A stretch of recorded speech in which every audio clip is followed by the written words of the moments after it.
This is C-SPAN's Afterwards podcast. This week, Washington Post columnist Philip Bump discusses his book, The Aftermath. He examines how baby boomers have impacted the U.S. economy and political system and how future generations will fare. He's interviewed by Millennial Action Project President Layla Zaidane. Philip, congratulations on the publication of your book. I am so excited to discuss it today with you. You and I are both really interested in the generational shift that is occurring in this country right now. At a time where so much of the focus seems to be on younger generations, what made you want to write something about boomers? Well, yeah, I mean, to your point, I've long been interested in the way in which generations are talked about in the United States. It probably started back when I worked for the Atlantic Wire and was writing a piece.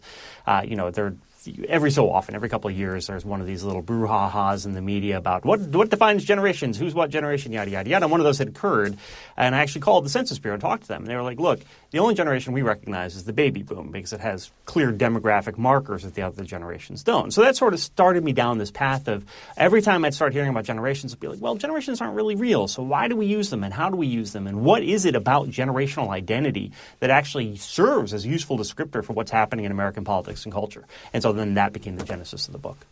Mm-hmm.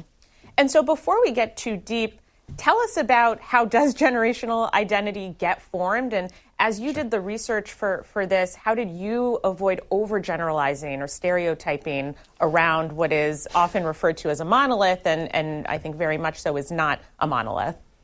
Yeah, I mean, look, quite frankly, what I would do is I would make broad generalizations and then say it was a generalization. I mean, it's hard not to do that, right? I mean, it's hard not to sort of say, look, here are some characteristics that this massive group of people has. Obviously, it doesn't apply to everyone, but, right, that's just sort of, there's not really any way to get around that unless you start detailing the lives of however many tens of millions of people. When we consider generations, as I said, the Census Bureau only looks at the baby boom as a defined generation because you can see this sharp spike in births that occurs in the immediate aftermath of World War II and then continues on for about the next 20 years.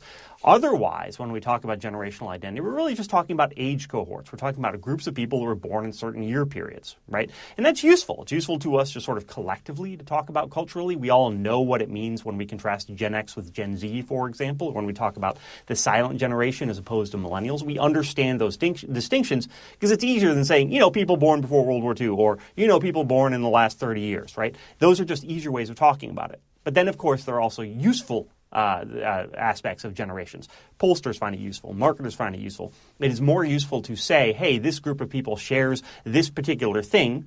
And we've seen over the course of time that being born in certain, within the span of a certain period does tend to lead to certain shared inclinations. That becomes useful for people who are doing analysis of what America's all about. Mm. So what does it mean to be a boomer, and how is that different from what it means to be, for example, a millennial? Sure. So, I mean, what it means is different than essentially how the generations are constituted, right? And so when we talk about how the generations are constituted, there's some really sharp and important distinctions between boomers and millennials, or more broadly, between people of boomer age and older and people of millennial age and younger, Gen X, of which I'm a member, sort of constantly being that forgotten middle child as I'm about to do here.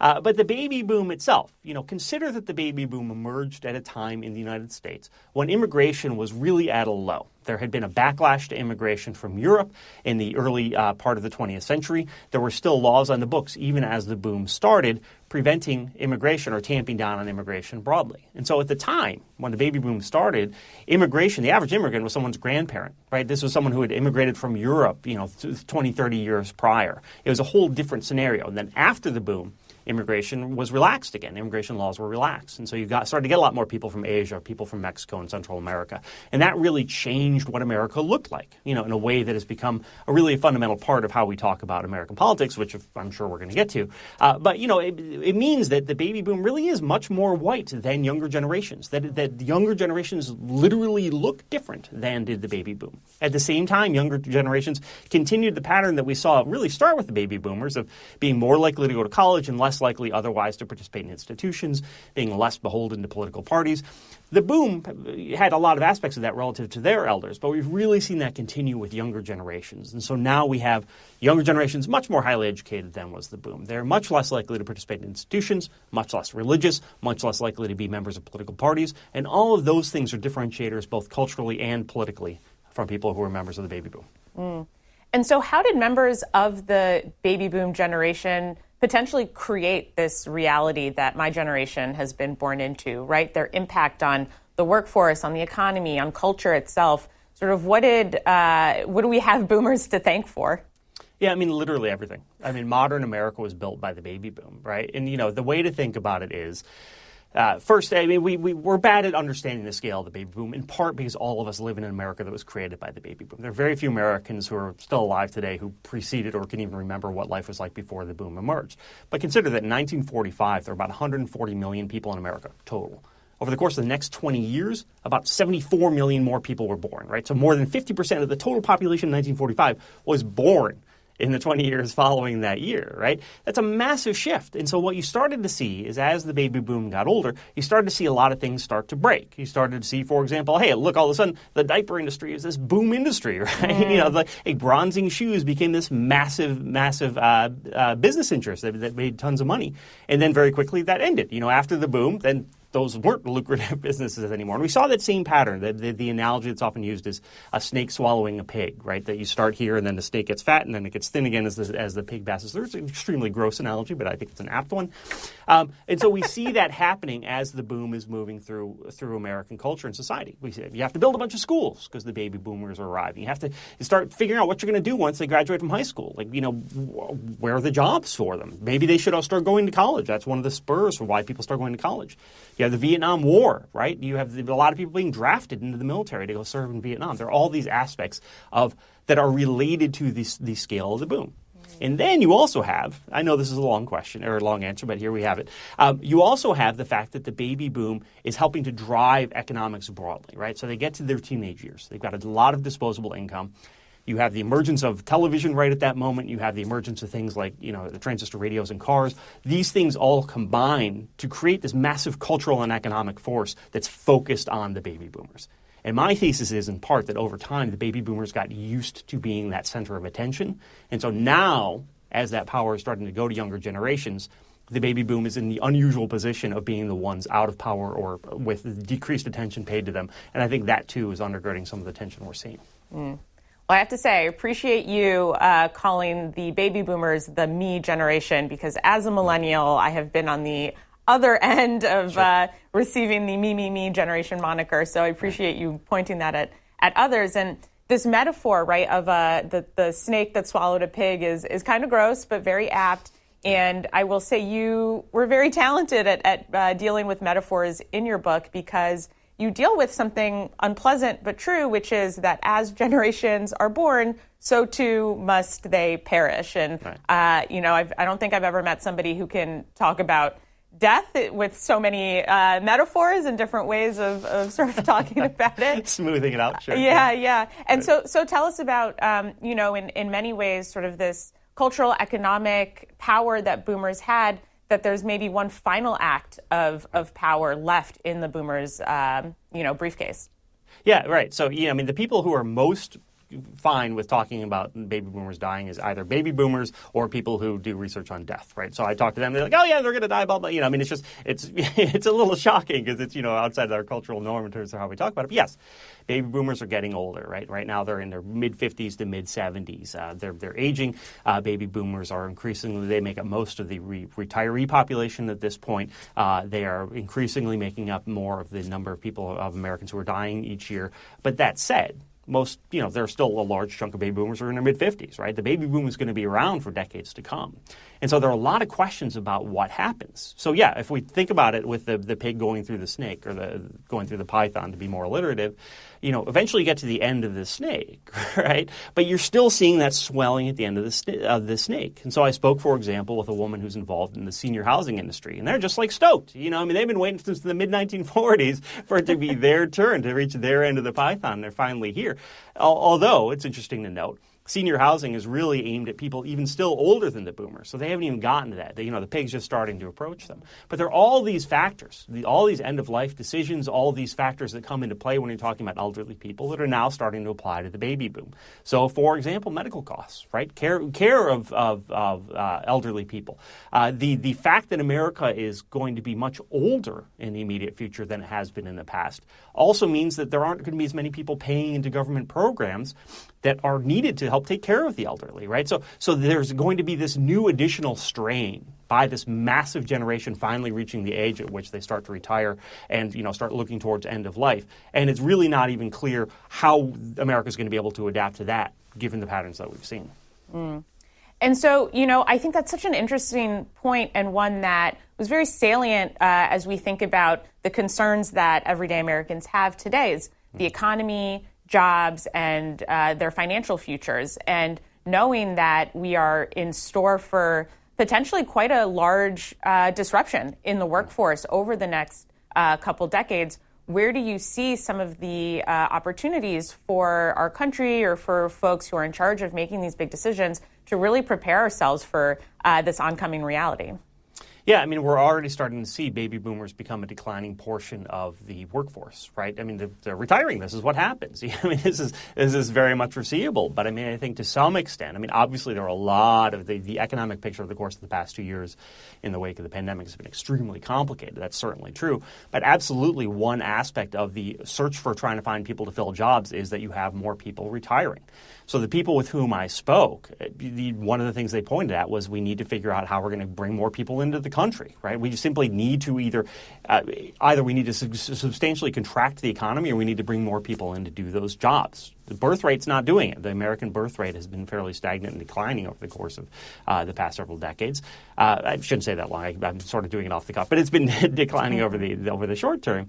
And so when you speak with sociologists, when you speak with demographers, one thing they say is we need to figure out immigration. We need to have a way, if we're going to have a society that looks like what it looks like now, that has people who are filling particularly these service sector jobs that are going to be increasingly left open, we need to figure that out. And one of the things they point out is immigration.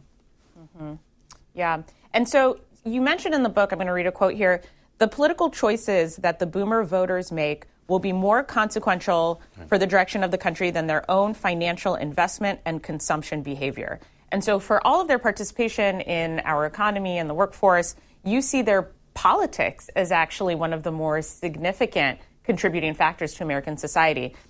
Why is that? Why do you see that?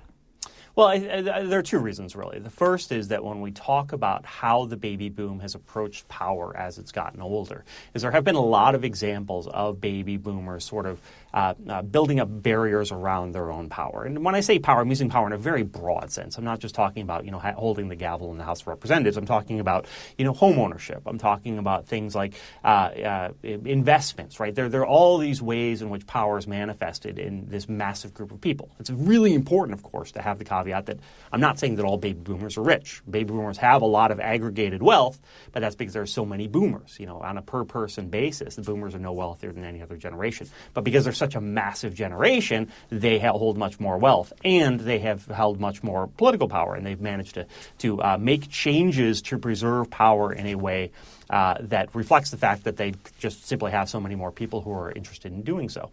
So you have that issue. You have the issue of baby boomers who are trying to preserve power. But more broadly, you also simply have this increasing challenge between the boomers and younger generations over what power looks like. If baby boomers choose at this point in time, while they still have power, to either side with millennials, side with younger generations, or unilaterally in places where they have the ability to do so, to do things that change what American politics looks like, what American economics looks like, to increase, for example, the supply of housing. There are all these choices that can be made while they have power that then reshape what the future, both immediate and longer term, look like, should they choose to do so. And that's the point of what I was saying there. Yeah.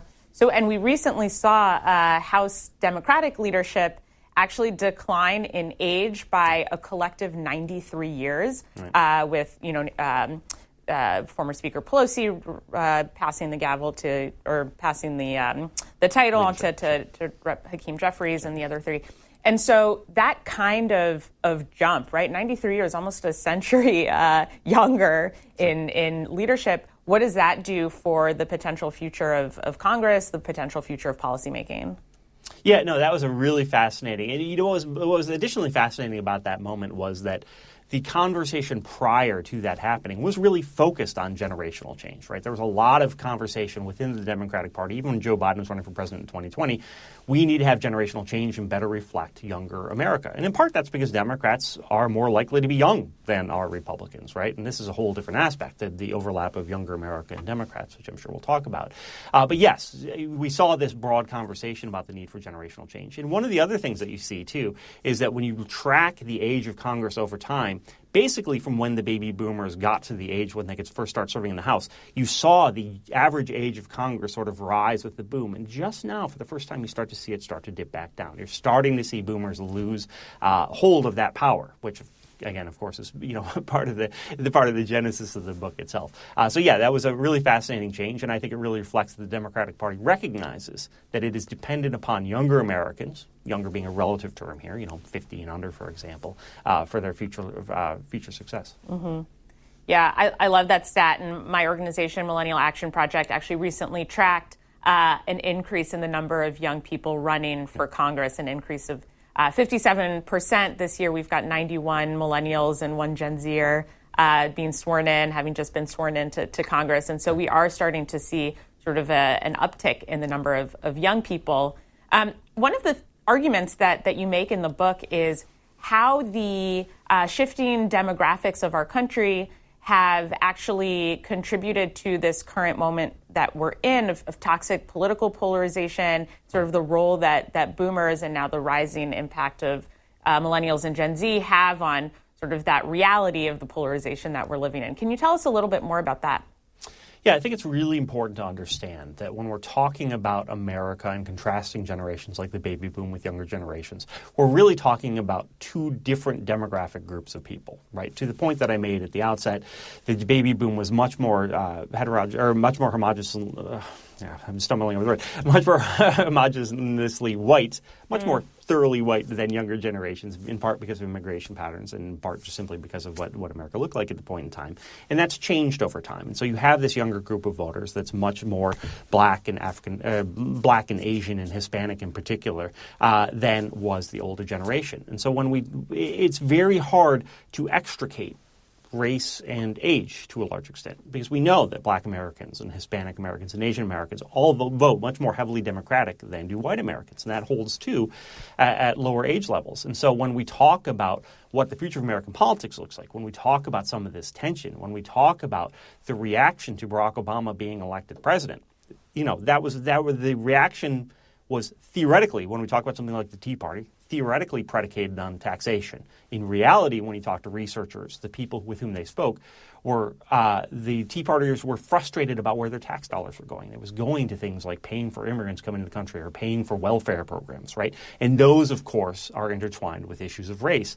You also hear, when you speak with researchers who look at this, that one of the frustrations was that Barack Obama was so appealing to younger Americans and that you had all these grandparents who were frustrated. Baby boomers were frustrated. Like, how can my kids vote for this socialist, which is how he was viewed and portrayed on Fox News. And so you really saw 2008 as being a point at which the generational tension came into sharp relief. It really saw the first big gap in old and young in terms of how they voted. And that was absolutely intertwined with race and was absolutely intertwined with age in a way that's continued to this day.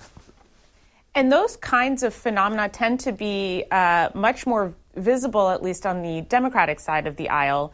Do you see, as you write about the political influence of boomers being very visible on the right, do you see the future of the GOP adapting to, what did you say, the fading of the boomer generation to replace that with younger voters? Yeah, I mean, this was the idea after 2012, right? That the Republican Party came into the 2012 presidential race thinking, okay, we got this. Mitt Romney's going to edge out Barack Obama. Finally, we're going to get things back on track. And then, to their surprise, Mitt Romney lost. And so they engaged in this in the wake of that election. They engaged in this what came to be known as the autopsy, in which they got a bunch of senior officials within the Republican Party. They sat down, they did research, they looked at demographic trends, they looked at what was happening, and they put together a set of recommendations, included among which was we need to do a better job of reaching out to non-white Americans.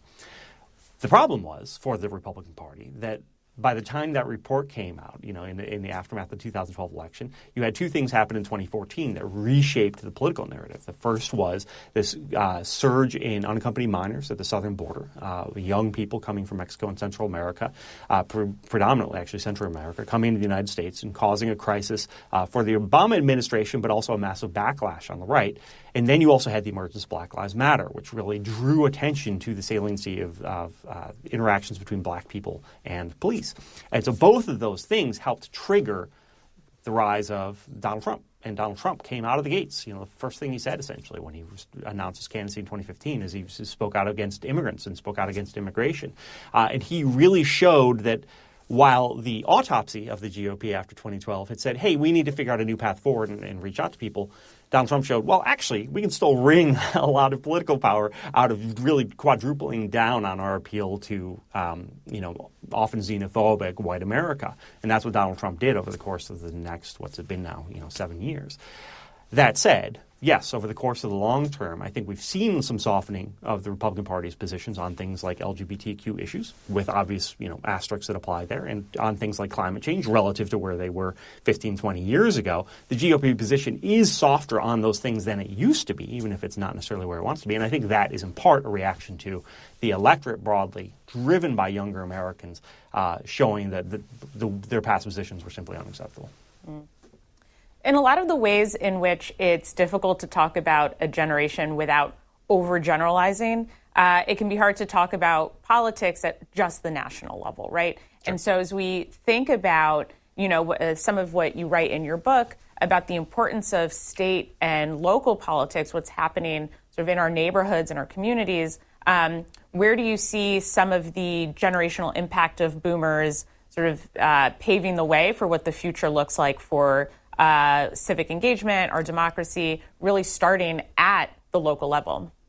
Yeah, I mean, it's really hard when we talk about that not to talk about something like housing, right? So I think everyone who's under a certain age recognizes that the housing process in the United States is a challenge, that it is hard to afford a house, that it is hard to find access to a house, that the perceived path, which isn't necessarily always accurate, the perceived path that existed 70 years ago in which you sort of had a good job and you worked at the job and you could afford a house and you could have a family, and that path forward, which wasn't always as smooth as we'd like to think it was, is very hard to accomplish today. And that's true. And that's in part because of, as we talked about, the baby boomers sort of saying, okay, well, we own houses, let's do what we can to protect our housing value, which is in part, it's worth noting, because a lot of boomers anticipate using their houses as retirement income, selling their houses when they get older. And so they're trying to protect the value of it now. But building these walls around home ownership. And so you look at the systems that are designed to actually make home ownership easier, right? And so what happens when you want to build a new house in most places in the country? You have to go through a review process. And there's some fascinating research that's cited in the book where they actually went and looked to see who was participating in those review processes. And the people who are participating are homeowners. And so they even looked to see, what happened when the pandemic hit. And, it wasn't as though you had to be a retiree sitting at home who had the time to go and do this. You could just call in from home and participate in the review process. It was still mostly homeowners. And so those people are driving where new houses get built, driving the objections to them. And that's an example of a place where home ownership, which is heavily, much more heavily happening among boomers than among younger generations, helps drive local politics, right? And so I think part of it, obviously, is, to your point earlier, simply engagement, getting engaged in local politics, understanding what happens with local politics. But I do think there needs to be some changes in the system. There need to be changes in the ways that we approach things, like zoning, which is obviously this massive national movement looking at it. But there do need to be changes along those lines for there to be something affected that will actually benefit people who are younger. Right. And I think, you talk about zoning and most people's eyes maybe start to glaze over. It's not, sure, the sexiest issue to get engaged around. But your point is that we need to prioritize issues that are reflective of those generations who are coming into power, who are becoming, the dominant generation in the country. And so perhaps sort of making sure that as young people experience these problems, there's folks in positions of political power who can actually prioritize and debate and engage on the topics that matter to a new generation.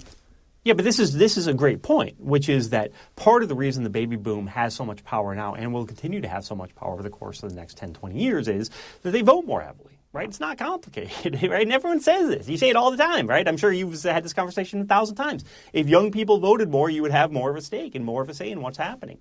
You know, between that and the fact that over the course of time, it is more likely that white Americans will continue to be citizens as opposed to non-white Americans, the higher percentage of them. So when we talk about things like the demographic shift that a lot of white Americans are freaked out about, that Americans will become majority minority, that's actually not going to happen in terms of representation and political power simply because of those differences in citizenship. And that, again, comes down to voting. More Americans vote. If you have that power to vote, the more you do so, the more power you get. Mm-hmm.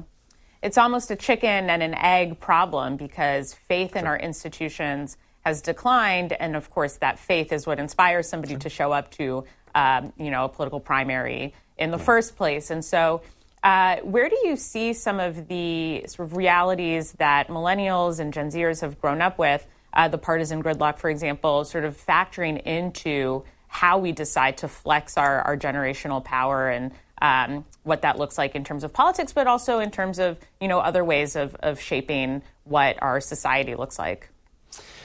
It's a great question. There are a lot of people who spend a lot more time and who are much brighter than me who've tried to focus on how you get younger people engaged, right? Particularly given the fact that, as we've said, younger people tend to be less reliant on institutional participation. They're more likely to say, for example, that they're political independents than they are members of political parties, even if they end up voting more heavily Democratic. So how do you rebuild that faith in institutions? I think part of it is simply having honest conversations with folks. I'll admit, I don't know what that is. I think it's very difficult in this moment because we have this very polarized media economy. Not that the media is all powerful, but you have these two media universes that are talking against each other, one of which I like to think is more reality focused than the other. But it's just difficult. It's difficult when there's so much to be wrung from having an anti-institutional and often dishonest approach to American politics, an approach that is really based on division. There's a lot to be gained from that. As we saw with the rise of Donald Trump, who obviously was not known for his honesty or his efforts to build a big tent. And so I don't know what that looks like. And maybe what it looks like is we just slowly, over the course of time, we very slowly watch our politics change and people regain their confidence in it. But I don't think there's a short-term solution. Mm. So you raised some pretty serious concerns. You're like the Paul Revere of the boomers are passing away. Pay attention. You raised some pretty serious concerns about what's to come. Are there sort of positives that you see or opportunities that you see over the coming decades that you want to highlight? I think that we have a lot of opportunities in the moment to recognize where we are and what America is doing and what America looks like, right? I think one of the central themes of the book really is the overlap of age and race. And that is because I really believe that a lot of the tension that exists in the moment is foundationally rooted in concerns about immigration and race in particular. And so there's an entire chapter of the book, as you know, that looks at, for example, the extent to which projections that America will become majority-minority are accurate. And it's rooted in, the Census Bureau is a really great institution, and I rush to say that because I think they do great work. But they are bounded by the data they collect, and they've tried to make it so that they can collect a better and more complex set of data around race in the United States. They've at times been hampered by that, including during the Trump administration. But so, for example, the Census Bureau's projections, the last time they did so was in 2017, they project a certain percentage of America who will be Hispanic, up until 2060 or so. Those projections are based on assumptions about Hispanic American self-identification over time. And one of the things that other research has shown is that Hispanic Americans are less likely to identify as Hispanic in future generations as they are longer, as they've been in the United States longer. And so, things like that, there's a lot of discussion about when America becomes majority-minority that is rooted in assumptions about how people identify their own race that may not hold up. The other aspect of it is the Census Bureau made this really fascinating change between 2010 and 2020 about the amount of information they allowed people to submit to describe their own racial background. And so, for example, you could describe your background as, I'm white, but I also had relatives come from Africa, and I'm also part Portuguese. And, in the past, that would have been truncated to white and some African heritage, right? Now they allow you to provide a lot more information that they then have to hand code, essentially. And that led to this big surge between 2010 and 2020 in the percentage of people who said that they were white and some other race. And that we hadn't seen that big jump before. And it was largely a function of how the Census Bureau recorded it. And so to some extent, you can look at the America as already being much less solidly white than we have perceived it as being, that this change has already happened to some extent. And I think that because it's so important how we talk about demographic change in terms of the response we get politically, I think it's important to recognize the nuances here. Mm-hmm. That was a very long answer, and I hope it actually made sense for viewers.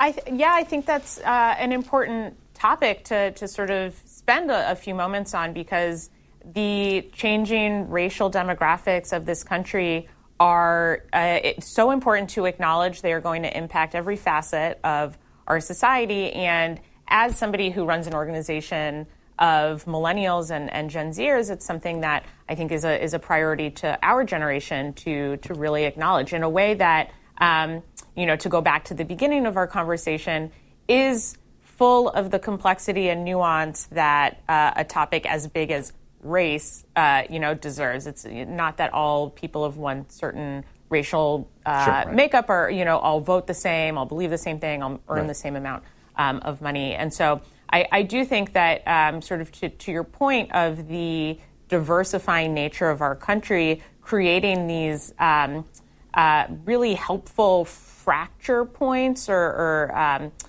diversification opportunities in how we think about what our society has been organized around, how we do things, what is sort of the status quo, having an introduction of new faces, new centers of power. I think that's a really important thing to discuss, and I just want to commend you for focusing so heavily on it in the book, because it's impossible to talk about the future without sort of underlining the impact that race is going to have on our country. Yeah, I mean, and there's another aspect here too that your remarks made me think of, which I think is worth highlighting. So we talked a little bit about how the election of Barack Obama 2008, it really, it for a certain group of Americans really exacerbated a sense of concern they had about what was happening in the country. But yet something else happened that time, which you obviously, as someone who does a lot of work with millennials and younger generations knows, is that social media emerged. And social media really gave individual Americans an opportunity to be heard and seen by other Americans in a way that didn't exist previously.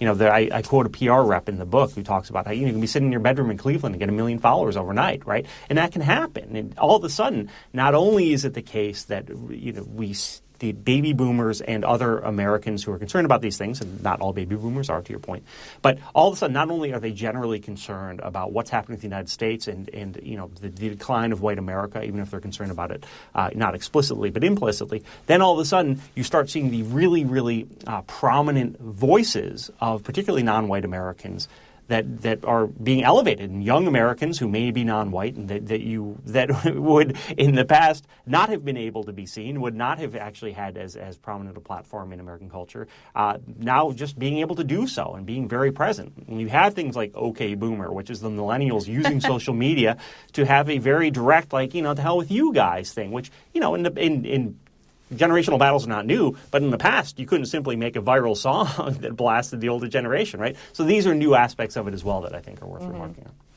Another topic that you focus on, in addition to race, is education and how younger generations look a lot different in their educational makeup than boomers did. Tell us a little bit about your research there.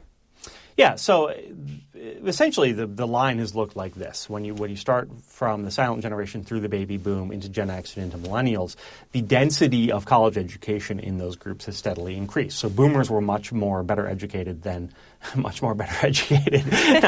reflecting well on the subject at hand. Classic Gen Xer. Right. We're much better educated than their parents. Gen Xers were better educated than their parents. Millennials better educated than their parents, right? And so one of the things that we see is this confounding of education with other issues issues like race and like living in cities and all these other aspects which also overlap with democratic politics. But it's very clear that better educated Americans, particularly more recently, have been more likely to vote Democratic. So it has this effect on politics. But it also appears to be the case that people who have gone to college, who've gone through that experience, have a broader sense of acceptance of culture, of different people, of different scenarios, right? Some of it certainly inculcated in the classroom, some of it, of course, just by virtue of the experience. And so we see that as really being something that can be determinant if you're trying to identify how people, people's worldviews or politics. College education can be very effective in that. So we see college-educated young people voting very much like college-educated older people, even members of the baby boom, because they have that thing in common. It's just that there are so many more college-educated millennials and Gen Zers as a proportion of those generations than it was the case with the boomers. Yeah, and so that makes me think, we focused a lot on the differences between the generations. Are there any notable similarities that you pulled out or that are worth highlighting as we think about what the next few decades looks like? Yeah, I think it's really important. To your first point, the first point that you raised here, that the boom is not one solid mass, right? That there are a lot of baby boomers who don't reflect any of the things that we've been talking about. If you look at the backlash to Donald Trump's presidency, the resistance movement, who was that led by? It was led by older women with college degrees, right? It was led by boomer women, because that's the boom itself is not something that is homogeneous, right? You have all these different elements to it, and so I think that you have a lot of baby boomers who've been exercising their political power in ways that actually reflect what millennials and Gen Zers want to see, that actually are voting along the lines of what younger generations would want, right? And so when we talk, for example, about what the future looks like is dependent to some extent upon the decisions we make now, boomers hold a lot of power. Boomers are helping to make those decisions, and they're not always doing it in a way that is solipsistic or selfish in a way that people can sort of assume. The boom is a very big generation, has a lot of different elements to it, and is, I think that there is a point of allegiance that can be raised there as well. Yeah. And we do tend to talk about generational warfare and much less frequently about generational cooperation. Right. Do you see millennials as standing to inherit the economic boom that the boomers really were at the vanguard of creating? Is it going to skip over us? Sure. Yeah. This is an important question, right? Is what happens with that wealth that's been accrued by the boomers? Again, on a per capita basis, boomers are not particularly wealthy relative to other generations, right? It is simply that there are so many of them, they have this wealth. But I spoke with experts, financial experts, who estimate that, we're talking trillions of dollars going to change hands. Already in 2022, they expected that about $2 trillion was transferred from boomers to either other generations or to institutions. And that's not all you die and then you have an inheritance. It is things like investing in college education or buying houses for younger people, right? There are all these ways in which that manifests. And so it's not really clear. And part of the reason it's not clear is it's not clear how long baby boomers are going to live. The longer you live, the more likely you are to have to pay for things like, advanced medical care and senior housing, and that's going to draw down the amount of money you have. A lot of seniors are on fixed incomes from Social Security and things along those lines. And it's not clear if they live longer, how that affects both the Social Security system broadly and their own finances. So we're not really sure. We know that the money will be going somewhere. It necessarily must, but it may be going to healthcare facilities, right? I'm sure a large chunk of it will. I think that's an open question and one that I think is largely unresolved. There's another fascinating point that I uncovered as I was writing the book. A lot of older people have college debt. Some of it their own, but some of it on behalf of younger people as well. And so those are things also that are going to tap into the wealth that the baby boom has. Yeah. And are these issues that you see being resolved by public policy? Is it something that we need to be asking politicians to really focus on now? Or is it, do you think, something that is just part of the natural process of age and time, and where the cards fall is where they fall? What is the best way to prepare ourselves for sort of this transfer, and what do folks need to be doing now to help smooth out that transition? Yeah, you're absolutely right. A lot of this is simply just the nature of people getting older. But again, the baby boom is exceptional. We're having more people getting older now than we've seen at any point in the past, and that's going to change how these things work. And so one of the things that emerged as I was talking to experts for the book is that there has always been this tension between what sorts of investments we are making in ourselves, right? So For example, let's say we have a fixed pool of dollars. Should we put more of those dollars towards senior housing, recognizing people are getting older, or should we continue to put it toward education of young people because we need to make sure that young people have good educations? What's the balance that's drawn there, and who's making the decisions about that? So this then gets into the who's voting more question, right? Mm-hmm. If baby boomers are voting more and they're more worried about having financial support for senior housing, you're going to have a lot more investment in senior housing. Again, in keeping with the python swallowing the pig metaphor there, that you're going to start seeing more of a focus on that sort of spending potentially, unless we make different decisions. So yes, there is that element of tension, but because the boom is so big, once again, it's breaking that standard interaction, and we really do have to start making decisions about how we're applying public resources and which groups we're applying them to and how and when. Mm-hmm. And one argument I would make is that having more young people in elected office can really help to bridge sort of where we're at to where we want to be in terms of just elevating the types of issues that matter to future generations, maybe operating from less of a short-term solution and more of a long-term solution, knowing that the decisions that I as a young policymaker might make are things that I'm going to live to see the consequences of. And so, as we set up a generation of lawmakers to focus on some of the issues that you see as critical to backfilling potentially some of the holes that the baby boomers might leave when they fade. I'm going to need to look at your sort of lexicon of polite ways to say pass away. As long as you try, I think you get credit for it. But are there recommendations that you would have, sort of solutions that you think are really important to focus on now in order to set up long-term sort of preparations for our country and for sort of the rising generations? Yeah, I think there are a couple.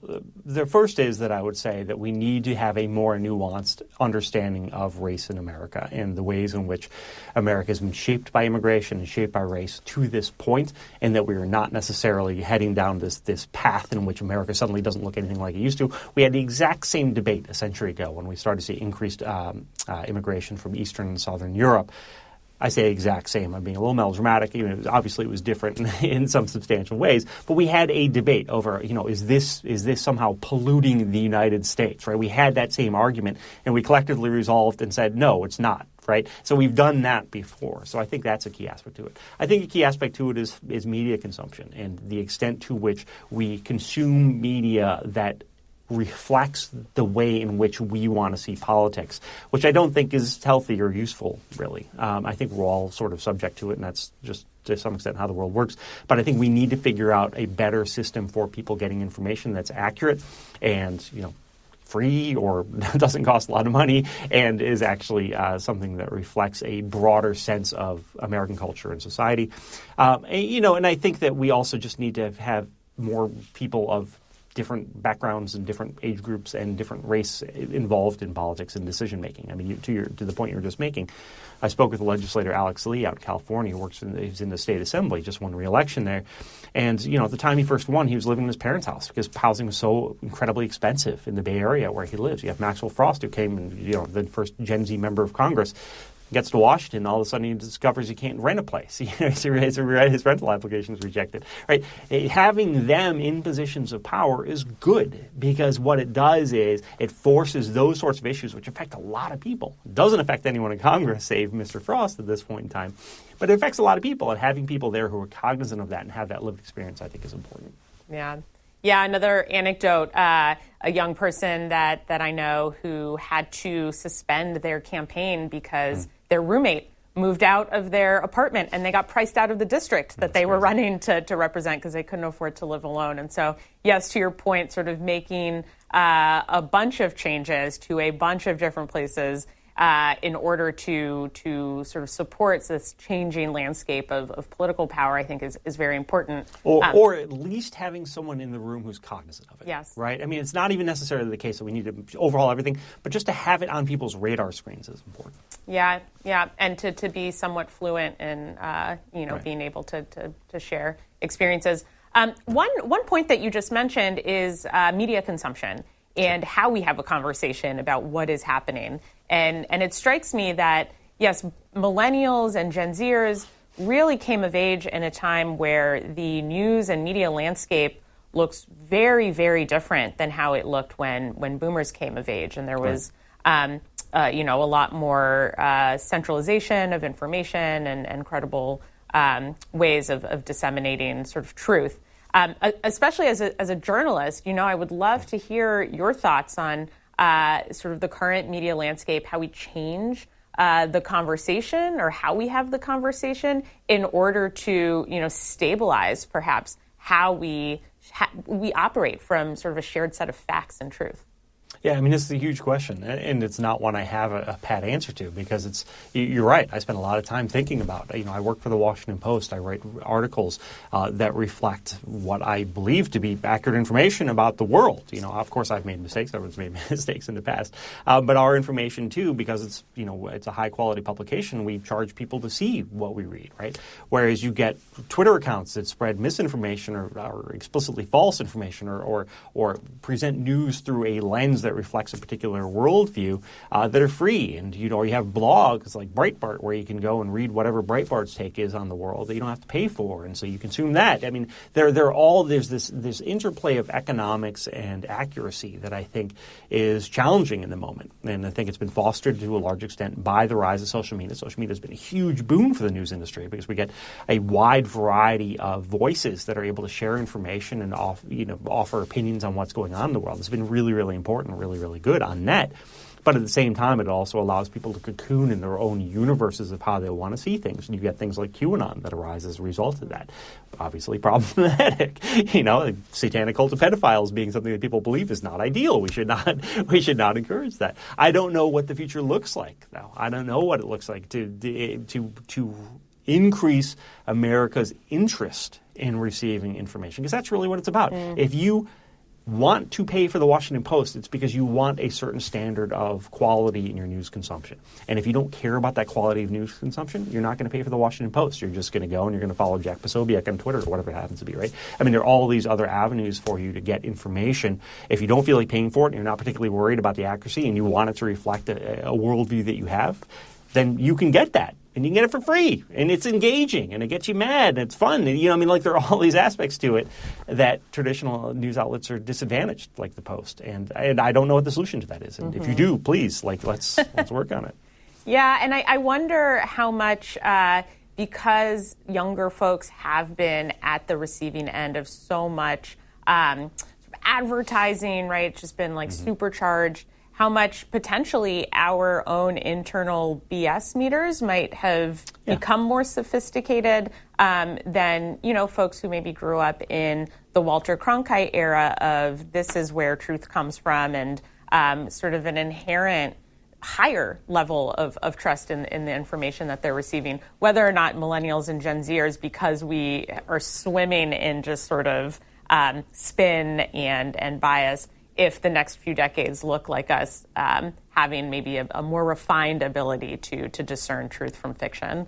And there is research that suggests that's what's happened, right? Yeah, I've seen research that actually suggests that there isn't a big generational difference, but I've seen research which I tend to think is accurate, which suggests that actually older Americans are worse at picking out false information from true information, in part because, you're right, they grew up in an environment where if it said, X news source or X post, that you would believe it because the news didn't go out of its way to mislead you. And so we saw, for example, in 2016, when you look at, there were a lot of efforts in 2016, particularly before Twitter and Facebook cracked down on the spread of misinformation. You saw a lot of people, particularly in Eastern Europe, that would stand up these websites that were just total nonsense, just completely contrived. And there was this great reporting done by BuzzFeed, and what they discovered was in Macedonia, these kids made these websites that were just misinformation. They said, the people who believe this are Trump supporters, and they tend to be older Americans. We tried it with Democratic candidates, and it didn't bite. There just wasn't as much uptake. And I think that we see these patterns that are reflected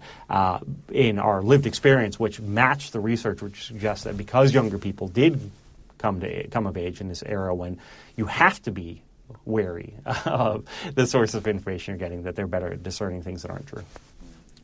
So we only have a few more minutes left, and I really want to get to perhaps some concrete stories or examples of where we see shifts or folks proactively engaging to guard against some of the shifts that we see on the horizon.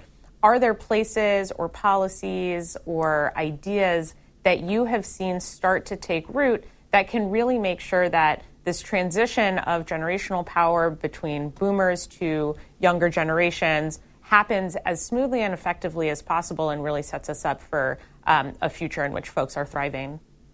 Well, I think the central issue is the one that you indicated, or the one that we discussed earlier, which is just getting young people to participate more. I'm Gen X. I'm not going to say what the best policies are for millennials and Gen Z because I can't speak to that. Millennials and Gen Z can speak to what they think the best policies are for themselves. I think that what thing we need to pay attention to is the extent to which they are represented and participating in the process, having them run for office more, having them vote more. I think that's very important to have that representation, as we said, that voice in the room. I also think that it's incumbent upon baby boomers to be aware of the fact that they are an exceptional generation, that they have held power for so long that they may not even be aware of the extent to which they've held power. They may not be aware of the extent to which they are exceptional. And so the first part of the book really looks at that and really tries to elevate, look, this is a unique situation. You are a unique group of people, and you need to be cognizant of that because that uniqueness tends to make you sort of isolated, solipsistic as a collective, not individually necessarily, and make decisions based on that. And I think it's important to elevate that this is a very different group of people in American history, and I think, the entire thesis of the book is that's a big contributor why we are where we are right now in the country, because this group that has held power for so long may not even be cognizant of it, is now competing with a group of people that is, the same size as they are for the first time in American history. And, Philip, it strikes me, we do often skip over poor Gen X. Yeah. What is the role that Gen X has to play in this moment? Or do you see it as sort of matching in power the subsequent generation, millennials or Gen Z? Sort of, where does Gen X fit into all of this for all the Gen X viewers right now? I mean, yeah, I'm glad I am Gen X because I can sort of be dismissive in a way that isn't too off-putting, I hope. But, essentially, America's population went big baby boom, a little bit of Gen X, millennials, right? And so there really was this dip. There just simply are fewer Gen Xers. That was the emergence of Gen X marked the end of the baby boom. There was a change and a downshift in the number of babies being born. There are just simply fewer of us. And so, what power do we hold? And also the Gen X, when we talk about how big generations are, because these are sort of arbitrary, I tend to use the Pew Research Center definitions of the generations. But Gen X also was fewer years, so that makes the generation even smaller. Look, what do we do? We're going to hold power for a little bit until the millennials surpass us. That's how it's going to go, both in politics and culturally. So, Gen X had its moment. We're starting to see, we saw the Super Bowl last year had, Dr. Dre and Eminem and all these Gen X hip-hop stars. And, we're all like, yeah, and we realized we were old because all of a sudden it was our turn to finally have our artist be at the Super Bowl. But that's, we're going to have our moment, and it's going to pass quickly, and so be it. Yeah, it's pretty tough when you turn on an oldies station and you hear music that you actually grew up listening Nirvana. to. Right, exactly. Sure. Yeah, that's tough. Yeah. If you could fast forward, 30 years, 40 years into the future, I think the year that you cite is 2060. Yeah.